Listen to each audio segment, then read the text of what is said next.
قرآن وہ کتاب ہے جو در سے انقلاب ہے، سمجھ کے گر کوئی پڑھے تو نور علی نور ہے۔ تو میں آپ سے کہوں گا کہ ایک حدیث ہے جس کی وجہ سے میں نے تقریر کرنا چھوڑ دیا، اور وہ حدیث یہ ہے: ما من عبد یخطب خطبۃ الا اللہ عز وجل سائلہ عنہا یوم القیامۃ ما اراد بہا۔ قیامت کے دن ہر تقریر کرنے والے سے اللہ پوچھے گا تم نے تقریر کیوں کی تھی، مقصد کیا تھا، نیت اور ارادہ کیا تھا۔ پہلے ہم لوگ جب شروع میں جلسے میں جاتے تھے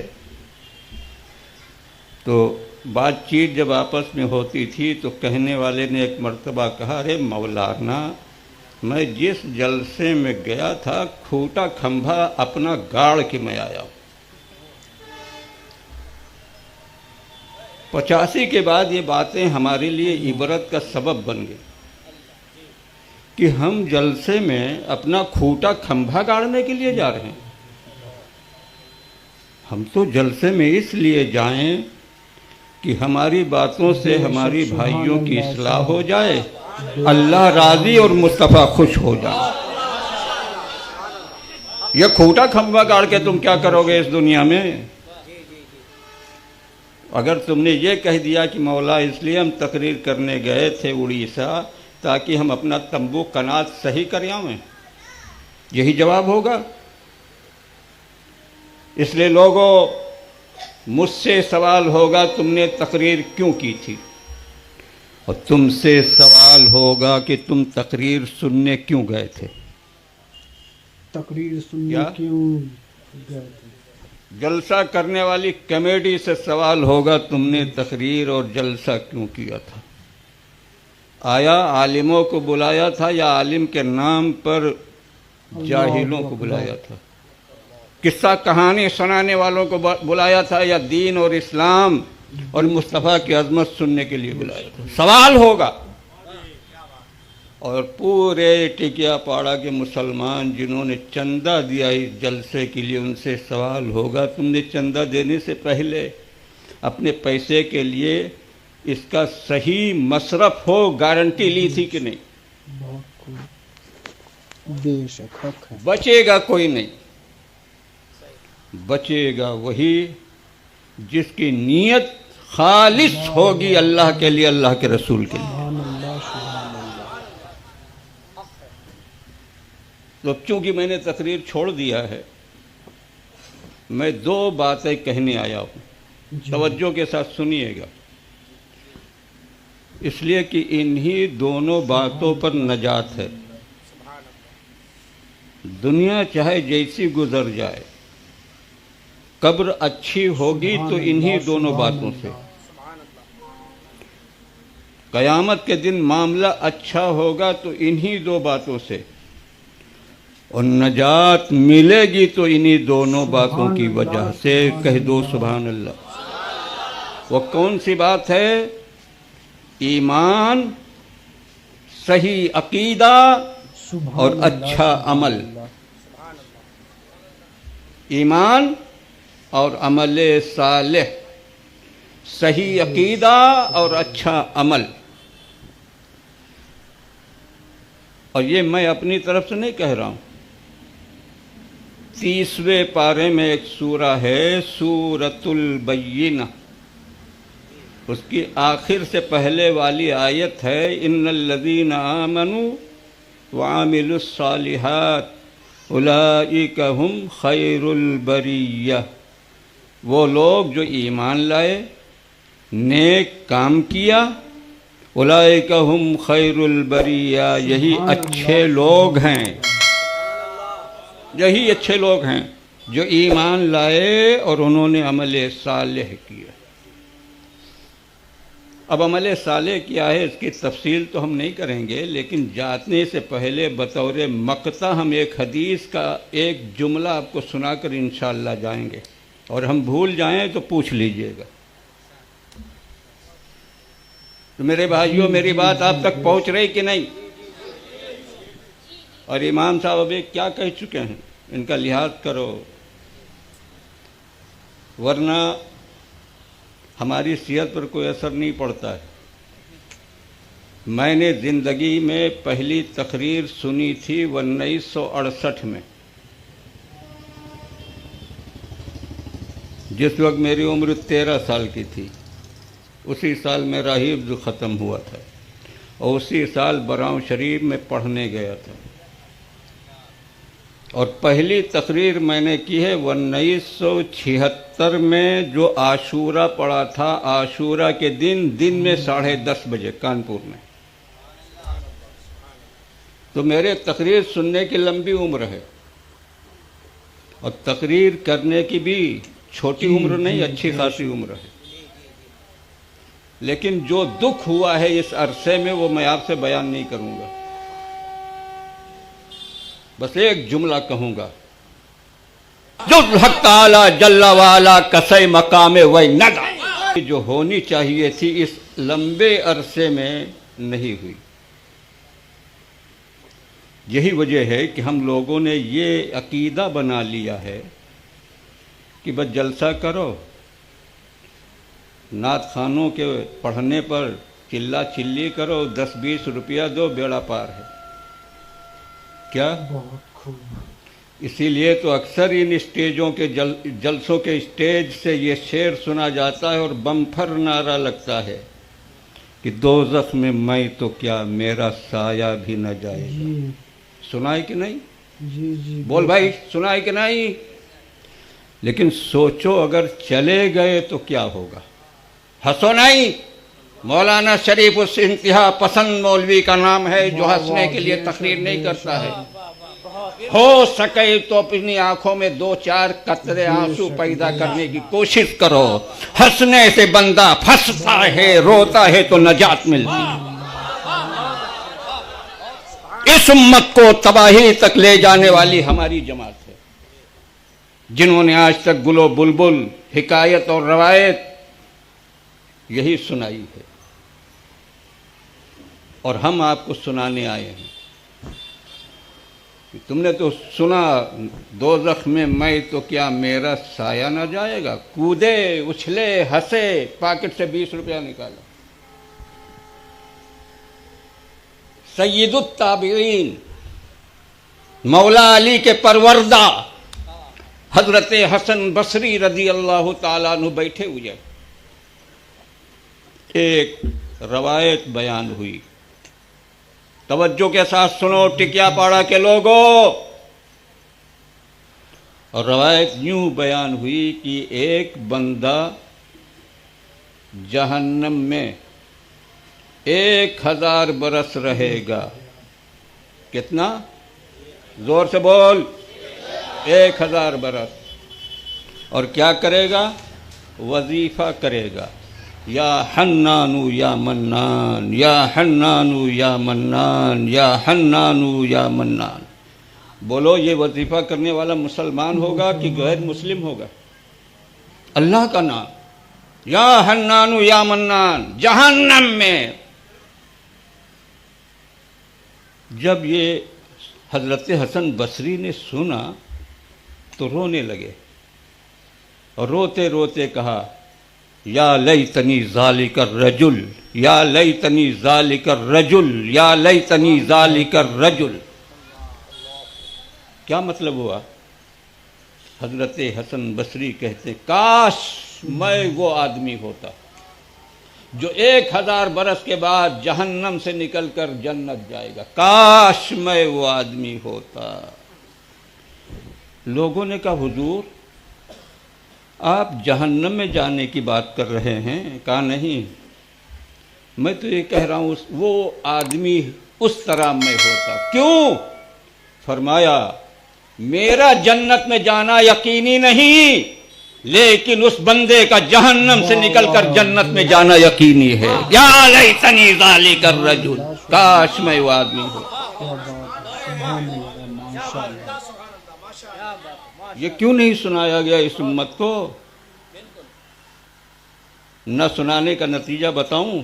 پیل خانے میں ایک جگہ میں بیٹھا ہوا تھا، نام نہیں بتاؤں گا. ایک صاحب جو میرے پاس بیٹھے ہوئے تھے، گزرنے والے نے جب ان سے سلام کیا، خیریت کی بات چیت ہوئی، تو انہوں نے کہا ارے بھائی کبھی کبھی نماز تو پڑھ لیا کرو. نماز تو پڑھ لیا، کبھی کبھی کبھی کبھی نماز پڑھ لیا، کبھی کبھی. تو اس نے کیا جواب دیا تھا ہنس کر کے کہ حضرت نے تو پڑھ دی، کہ حضرت نے. کیا مطلب ہوا اس جملے سے؟ پوچھو مفتیوں سے، جس انداز سے اس نے ایک جملہ ادا کیا تھا، کفر نہیں تو مفضی الکفر ضرور ہے. یہ نوبت کہاں کیوں ایسی پہنچی؟ اس میں ہمارا زیادہ دخل ہے. کچھ گڑ ڈھیلا، کچھ بنیا ڈھیلا. بنیا ہم ہیں، گڑ تم ہو. ہم لوگ ڈنڈی مارتے ہیں، اس لیے ڈنڈی مارتے ہیں کہ نعرہ کتنا لگنا چاہیے، نذرانہ کتنا آنا چاہیے. ڈنڈی مار رہے. یاد رکھو یہ دنیا جو تو گزر جائے گی، لیکن ایک دن مرنا ہے، پھر قیامت کو دن اللہ کے یہاں پیش ہونا ہے. اور وہ پوچھے گا ما اراد بہا، کیا جواب ہوگا؟ اس لیے مجھے جتنی دیر سنو بہت سیریس رہو. اللہم صلی علی درود شریف. اللہم صلی وسلم وبارک علی سید الانبیاء والمرسلین. سلیم الصلاۃ والسلام. تو میں نے آپ سے عرض کیا کہ آپ کی دو چیزیں اچھی ہوں، ایک ایمان اور عقیدہ، بالکل دوسرا عمل. ایمان اللہ ایک ہے، واحد ہے، لا شریک ہے.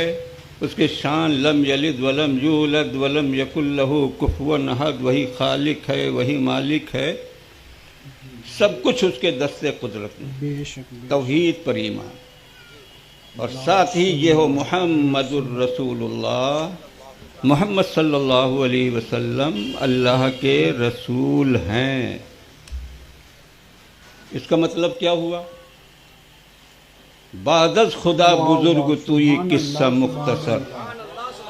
تمہارا یہ عقیدہ ہونا چاہیے کہ اللہ کے بعد جو اونچا سے اونچا مرتبہ ہو سکتا ہے وہ پیارے مصطفیٰ کو اللہ نے عطا کر دیا ہے. بعد از خدا بزرگ توئی قصہ مختصر. جی لگاؤ تو میں ایک عبارت آپ کو سناؤں. صلی اللہ علیہ وسلم. حضرت بہاؤالدین نقشبند رحمۃ اللہ تعالی علیہ کے مجاز اور خلیفہ اپنی کتاب انیس الطالبین میں لکھتے ہیں، ایسے سننا کہ آپ پڑھ رہے ہو، میں آپ کو سبق پڑھا رہا ہوں. وہ لکھتے ہیں وَنِہَایَتِ مقام عام مومنہ بدایت مقام اولیاء است، ونہایت مقام اولیاء بدایت مقام شہیدہ است، ونہایت مقام شہیدہ بدایت مقام صدیقہ است، ونہایت مقام صدیقہ بدایت مقام انبیاء است، ونہایت مقام انبیاء بدایت مقام رسول است، ونہایت مقام رسول بدایت مقام اولو العزم است، ونہایت مقام اولو العزم بدایت مقام مصطفیٰ است، ونہایت مقام مصطفیٰ پیدا نہ شد.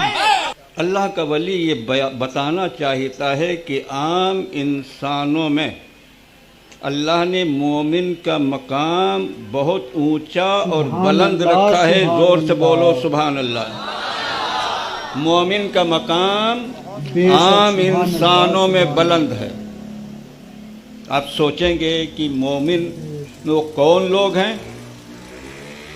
مولوی مولانا لوگ ہوں گے، نمازی پرہیزگار لوگ ہوں گے، اولیاء اور اصفیاء ہوں گے.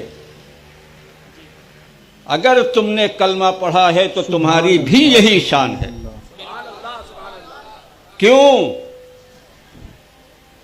اگرچہ تم بے عمل ہو، اگرچہ تم بے گناہ ہو، لیکن تم کو اللہ کی اتنی معرفت حاصل ہے کہ وہ ایک ہے، اکا ہے، تنہا ہے، وہی خالق ہے، وہی مالک ہے۔ اتنا تم مانتے ہو، اتنی معرفت اللہ کی تم کو حاصل ہے۔ اسی معرفت الہی کی بنا پر بھلے مومن گنہگار ہو، لیکن عام انسانوں میں اس کا اونچا مقام ہے۔ اب یہ معرفت بڑھتی جائے گی، درجے بلند ہوتے جائیں گے۔ یہ بات سمجھ گئے؟ وہ کہتے ہیں کہ مومن کا مقام اونچا ہے عام انسانوں میں، لیکن اس کی انتہا بھی ہے۔ اب اس کو اپنی زبان میں جو کچھ میں نے کہا اس کو سنو۔ کہتے ہیں جہاں مومن کا مقام ختم ہوتا ہے، وہیں سے ولی کا مقام شروع ہوتا ہے۔ جہاں ولی کا مقام ختم ہوتا ہے، وہیں سے شہیدوں کا مقام شروع ہوتا ہے۔ جہاں شہیدوں کا مقام ختم ہوتا ہے، وہیں سے صدیقین کا مقام شروع ہوتا ہے۔ جہاں صدیقین کا مقام ختم ہوتا ہے، وہیں سے نبیوں کا مقام شروع ہوتا ہے۔ جہاں نبیوں کا مقام ختم ہوتا ہے، وہیں سے رسولوں کا مقام شروع ہوتا ہے۔ جہاں رسولوں کا مقام ختم ہوتا ہے، وہیں سے اولو العزم پیغمبر کا مقام شروع ہوتا ہے۔ اور جہاں اولو العزم پیغمبر کا مقام ختم ہوتا ہے، وہیں سے پیارے مصطفیٰ کا مقام شروع ہوتا ہے۔ لیکن غور کرنے کی بات یہ ہے کہ اللہ نے مومن کے مقام کی ابتدا کو بھی ظاہر کیا ہے، انتہا کو بھی ظاہر کیا ہے۔ ولی کی مقام کی ابتدا کو بھی ظاہر کیا ہے، انتہا کو بھی ظاہر کیا ہے۔ شہید کے مقام کی ابتدا کو بھی اللہ نے ظاہر کیا ہے، انتہا کو بھی ظاہر کیا ہے۔ صدیقین کے مقام کی ابتدا کو بھی ظاہر کیا ہے اور انتہا کو بھی ظاہر کیا ہے۔ نبی، رسول اور اولو العزم پیغمبروں کے مقام کی اللہ نے ابتدا کو بھی ظاہر کیا ہے، انتہا کو بھی ظاہر کیا ہے۔ لیکن جب بات آئی مولا کے محبوب پیارے مصطفیٰ کی، تو میرے رب نے مصطفیٰ کے مقام کی ابتدا کو تو ظاہر کیا ہے، انتہا کو ظاہر نہیں کیا ہے۔ اللہ نے مصطفیٰ کے مقام کی انتہا کو ظاہر نہیں کیا، تو کون جان سکتا ہے کہ مصطفیٰ کا مقام کتنا اونچا ہے؟ صرف اللہ جانتا ہے کہ وہ مقام دینے والا ہے، مصطفیٰ جانتے ہیں کہ مقام پانے والے ہیں۔ ونہایت مقام مصطفیٰ پیدا نہ شد، جز حق تعالی جل والا کسے مقام وی نداند۔ اللہ کے سوا کوئی نہیں جانتا ہے کہ مصطفیٰ کے مقام کی انتہا کیا ہے۔ ہاں، کلکتہ کا سنی اتنا ضرور جانتا ہے، جو آج بھی بریلی کے گنبد سے آواز آ رہی ہے، سب سے اعلیٰ و اولا ہمارا نبی، سب سے بالا و والا ہمارا نبی، سارے اونچوں میں اونچا سمجھیے جسے ہے اس اونچے سے اونچا۔ دوسرا، آپ کا یہ بھی عقیدہ ہونا چاہیے کہ اللہ رب العزت نے جو اختیار اور تصرف کی قدرت اپنے محبوب کو دی ہے، وہ آپ مانیں۔ دیوبندیوں کے طریقے سے انکار نہ کریں کہ وہ بے اختیار ہیں، نعوذ باللہ من ذالک، وہ ہماری طرح ہیں، جیسے ہم کچھ نہیں کر سکتے وہ بھی نہیں کر سکتے۔ یہ عقیدہ آپ کا نہیں ہونا چاہیے۔ اللہ رب العزت نے اپنے محبوب کو بے شمار اختیارات عطا فرمائے۔ خدا کے گھر میں علی کی آمد ہے، خدا کے گھر میں شہادت ہے، علی کا نعرہ دلوں کی طاقت ہے، علی کا ذکر عبادت ہے، علی کا ذکر عبادت ہے۔ میری ملت کے نوجوان سنو، علی ہے بولتا قرآن، سنو حیدر مولا۔